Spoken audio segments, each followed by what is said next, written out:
Resident Evil 2 came out and proved to be one heck of a remake, and now everyone wants Capcom to remake all the other Resident Evil games as well. Who could have seen this coming, right? But really, can anyone really blame us? So far, Capcom has put out 2 ground-up remakes for Resident Evil titles, and both of them have been unbelievably good. It's no surprise then that we all want to see other classic RE games receive that same treatment as well. In this feature, we'll be working on the assumption that Resident Evil Veronica will get remade. One can always hope, right? And talk about 15 things we want said remake to do. Without further ado then, let's get started.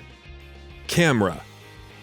When Resident Evil 2 was revealed as a game that would be adopting an over-the-shoulder third-person camera instead of the fixed cameras of the original, there was some level of skepticism among fans, but as it turned out, it was a decision that paid off in spades for Capcom. There's a huge section of the Resident Evil fanbase that would love to see Capcom going back to fixed cameras once again, if only temporarily. But as the most recent release in the series has shown us, third-person can work with classic RE titles perfectly. A third-person camera, then, is what we would love to see in a potential Code Veronica remake. Reinterpret the story. Resident Evil has always embraced its pulpy nature as far as its narrative is concerned, but as the series grew older, it started doing so more and more with each new entry. With Code Veronica, it doubled down on those aspects, and while there's a certain charm to its story even today, it just wouldn't fit very well with the new grounded approach that Capcom has taken with Resident Evil of late. If Code Veronica were ever to get remade, we'd like to see Capcom reinterpret its story to make it fit with that new tone, while keeping the main story beats intact, with some adjustments here and there, of course. Ashford Twins. The Ashford twins were an integral part of the story in Code Veronica, and while there were parts of it that in hindsight might not have worked very well, there's no doubt that the story of the Ashford family had great potential. Take out the over-the-top elements that Alfred displays, more on this in a bit. Give more on-screen character development to Alexia, alter some parts of their arc in the game, and a potential Code Veronica remake can end up with a compelling antagonistic duo. Steve.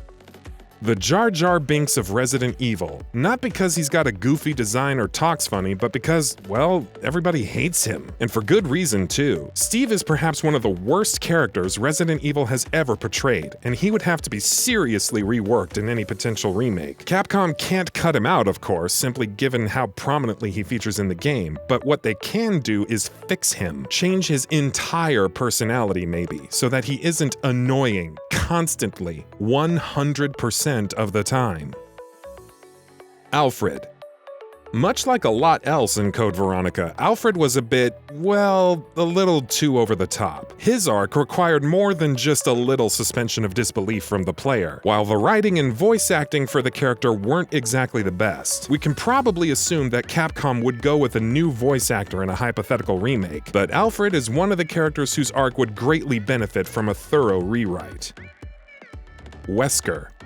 Reinterpreting the story of Code Veronica, which we spoke of, is something that would be rather tricky, mostly because of one character, Albert Wesker. His over-the-top and cheesy portrayal is something that comes off the back of contextual events in past RE games that explain why he is the way he is in Code Veronica, or rather Code Veronica X, while future RE games would actually go on to double down on those elements. But while toning down Wesker might prove to be tricky, it's something that Capcom will want to do to keep him more in line with the tonal shift that the series has seen of late. Level design. Level design has always been one of Resident Evil's biggest strengths, especially in the earlier years. But in this area, Code Veronica stumbled a little bit. For starters, there was just too much backtracking. We know, backtracking and Resident Evil pretty much go hand in hand, but never in a mainline RE title has it felt as cumbersome as it did in Code Veronica. We appreciate a larger map and everything, but when it comes at the expense of pacing, perhaps it's time to trim out the parts that weren't as necessary, which is exactly what we'd like to see a potential remake do. Less outdoors. Resident Evil is almost always at its best when it puts players within cramped and claustrophobic environments, though exploring Raccoon City and Nemesis might serve as the exception to that statement. Code Veronica lost a bit of that style of horror when it decided to, all too often, take players into the outdoors, in areas that were more open than fans of the series had been used to. A redesign of these areas to make them less of a focus, or perhaps to make them more restrictive, would certainly elevate the level design and atmosphere of a potential remake a great deal. Boss fights. The one area where Code Veronica absolutely hit the ball out of the park and improved upon its predecessors in almost all areas was the boss fights. I mean, sure, none of the bosses in the game still compared to Nemesis, but the game had plenty of memorable and challenging boss encounters that rank up there as among the best in the series. So what do we want from the remake if it ever happens? Keep them as is, or, well, as close to as is as they can possibly be. Puzzles. Puzzles are a staple of Resident Evil, of course, and a remake of Code Veronica would already have a pretty solid base to work off of, because the original release wasn't exactly lacking in well-designed puzzles. The one area where we would like to see some improvements is variety. Take the recent Resident Evil 2, for example. It was constantly throwing new kinds of puzzles at players, some small and bit-sized, others more elaborate, but all of them trying to do new things and make different demands of the player. A similar level of variety in puzzles is something that would make any game significantly better. Pacing. Of all mainline Resident Evil titles, again with the exception of Resident Evil 0 maybe, Code Veronica is the one that suffers the most from inconsistent pacing. There's too much downtime in the game, too much backtracking, which we already covered in one of our previous entries. Code Veronica could do with a little bit of trimming to make the entire experience leaner and more brisk. Opening. Resident Evil Code Veronica's CG opening cutscene is probably one of the most hype-inducing things we've ever seen in a Resident Evil game. Maybe because it's the closest we ever came to taking the fight to Umbrella, sadly enough. But if and when Capcom ever remake the game, they'll be in a position to make it even better. How? Make it playable. Turn it into a short introductory playable segment, and bring us closer to the action than ever before. Enhanced melee combat.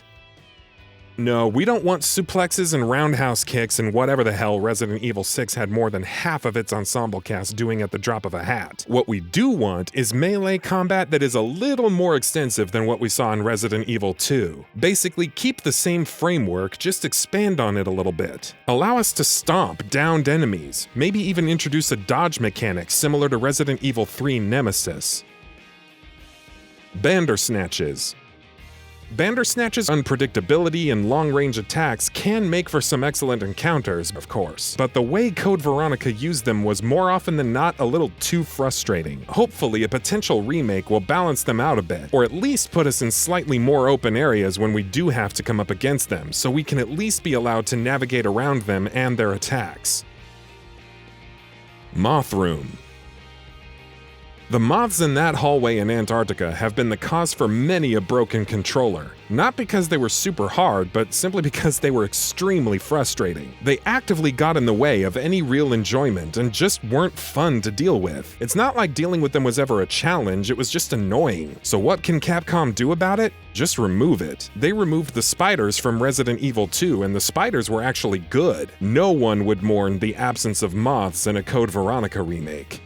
And that about does it for this video. If you enjoyed what you watched and want to see more from Gaming Bolt, please hit the subscribe button. Also, don't forget to switch on the notifications bell icon next to it. That way you'll never miss any of our videos. Thanks for watching.